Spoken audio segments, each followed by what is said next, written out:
So when I attended the back in the day, the seminar, which was called Homosexuality in the Bible, one example that was used to support the queer agenda, and what I mean by that is very ignorantly simply pull characters out of the Bible and stamp them as queer, with absolutely like no intellectual theory behind it. No really strong support for, anyway, for listing them as such. So I think there should be some intellectual thought behind that.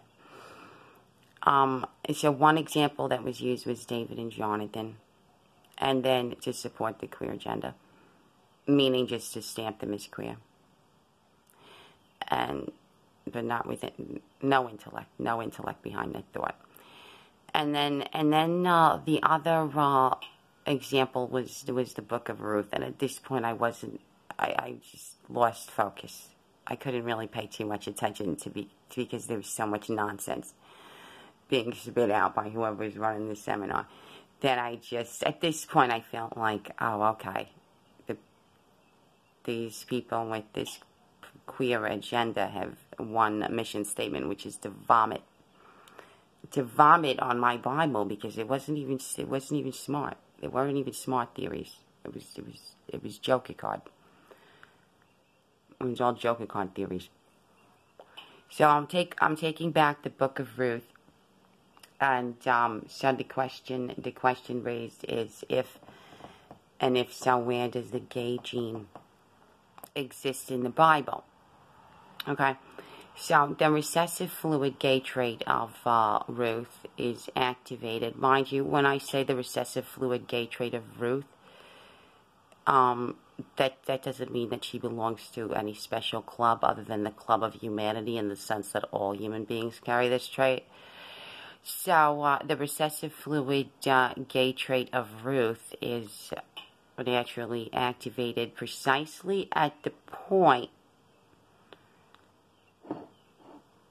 in the realm of the genetic chromosphere when a certain person has been cut out of the picture. And this would be, in theoretical terms, what I would call chromosomal castration, meaning Ruth and her husband were one. Now we have a Y chromo in the picture. When this man no longer exists, well, Ruth has the Darwinian instinct, perhaps, to take on some roles that are not generally traditional for what would be considered women's roles.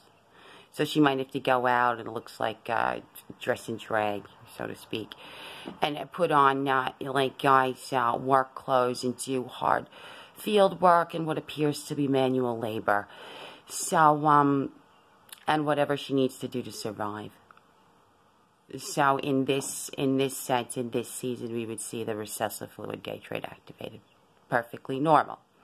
Then at what point does the recessive fluid gay trait become dormant again? Is precisely at the point that Ruth is united with Boaz. Because now she no longer feels the stress or the need to perform in a way that just doesn't feel natural, which is doing the hard labor, the manual labor, the man's work, the field work. Now she can simply relax, and she has no other job but to be a wife. Okay, so I hope this illustration paints a pretty clear picture on the difference between what is the recessive fluid gay trait, which is healthy and natural to humanity, versus what is a fixed queer identity. Clearly, neither Ruth nor King David have a queer identity. And how we know that is because the procreative identity is dominant, which means the gay trait is recessive.